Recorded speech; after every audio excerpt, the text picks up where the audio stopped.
My wife, Lisa, and I have been married for 18 years, together since college. We have 2 kids, our son, Ethan, and daughter, Sophie. Life's been pretty standard. I work in engineering. Lisa's a teacher, suburban home, the works. Ethan's always been a quiet, artistic kid, into painting, theater, great student. Last weekend, he sat us down and came out as gay. He was nervous but brave, saying he'd known for a while and wanted our support. I hugged him, told him I love him no matter what, and that we're here for him. We talked for hours afterward, me reassuring him that his happiness is what matters most, sharing stories from my own youth about friends who faced similar journeys.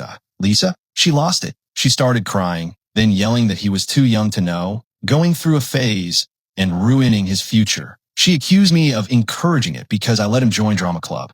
Ethan ran to his room in tears. I followed to comfort him while Lisa stormed out. She's barely spoken since, sleeping in the guest room, and when she does, it's to rant about what people will think or how it's not natural. I tried talking, suggesting we find ways to process this as a family, but she shuts down. Ethan's devastated, Sophie's confused, and I'm torn. I love my wife, but my kid comes first. Reddit, how do I handle this? Force a deeper conversation? Give her space? I don't want my family to implode over this, especially seeing Ethan retreat into a shell, sketching sad portraits late into the night.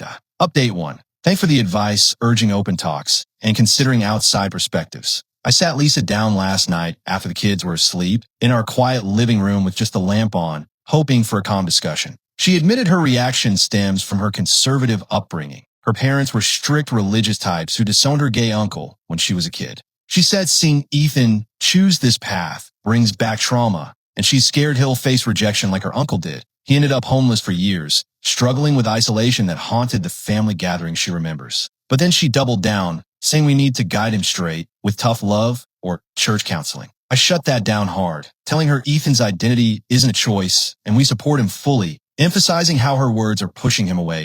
It escalated into a fight. She accused me of prioritizing Ethan over our marriage, her voice cracking as she recalled her own suppressed feelings from youth. Ethan's overheard some of it and is withdrawing, skipping meals, staying in his room, barely touching his paints. Sophie's trying to mediate, drawing little notes of encouragement for her brother, but she's just a kid. I reached out to a local support network for parents of LGBTQ+ youth, but Lisa's refusing to engage, calling it unnecessary interference. Friends suggest giving her time, but how long? Ethan's mental health is tanking. I connected him with a school counselor for one-on-one chats, where he started to open up about feeling rejected at home. This is breaking my heart. Am I pushing too hard, or is this the wake-up call she needs? Update 2. We held a family meeting at home today, around the kitchen table where we've shared so many meals, hoping to clear the air without external pressure. It started okay. Ethan shared how her reaction made him feel unloved, his hands shaking as he described the fear of losing his mom's approval. Sophie expressed confusion, asking innocent questions about why love has to be a certain way. But Lisa, she unloaded, claimed Ethan's coming out is my fault for being a permissive dad, letting him experiment with arts instead of sports, her words laced with old frustrations from our early parenting disagreements. I tried redirecting, focusing on unity, but Lisa stood up abruptly, saying we're ganging up on her and that she needs space to prey on it. Later that evening, alone in the backyard under the stars, Lisa confessed she's been struggling with her own identity issues. Turns out, in college, she had a brief same-sex relationship she buried due to family pressure, a secret she's carried like a weight, influencing her rigid views. I was sympathetic at first, holding her as she cried about the internal conflict,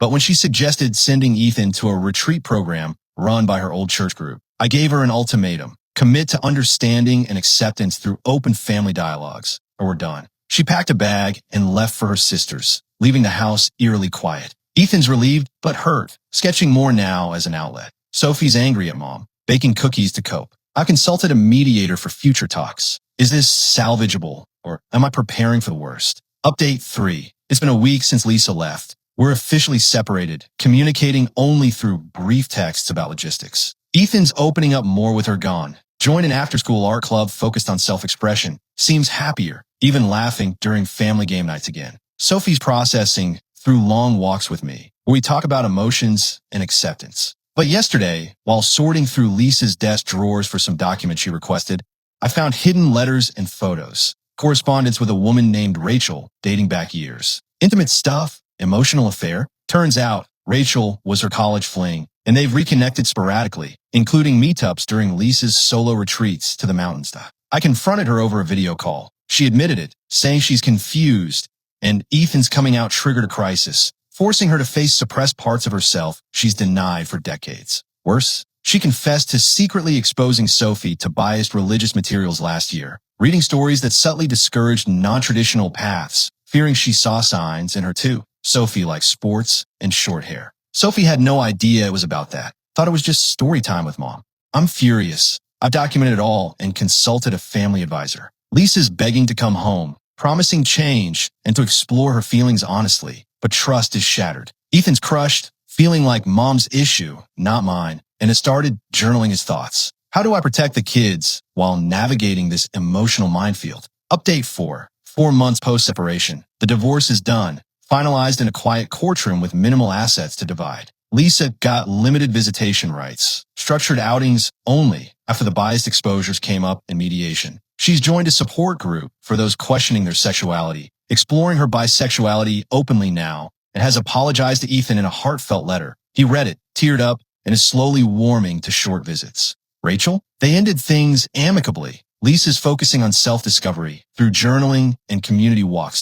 The kids are thriving. Ethan's out and proud, showcasing his paintings at a local gallery event, dating a boy from his art club with my encouragement. Sophie's joined a youth soccer league, confident in who she is, and we've started a tradition of weekend hikes to bond and talk freely. I've connected with a widower from my engineering firm. We've shared dinners and stories, keeping things light and honest. Lisa and I co-parent with cautious respect, attending school events separately but civilly. The house feels warmer now, filled with Ethan's artwork and Sophie's trophies. But the family's forever changed. Echoes of pain surface on quiet nights. Not a picture-perfect resolution. Regrets linger, and holidays are awkward, but we've built resilience. If your family's grappling with acceptance, lead with empathy and protect the vulnerable. Early, honest conversations can prevent deeper wounds. Reddit, your insights helped us navigate the storm. This wraps it up.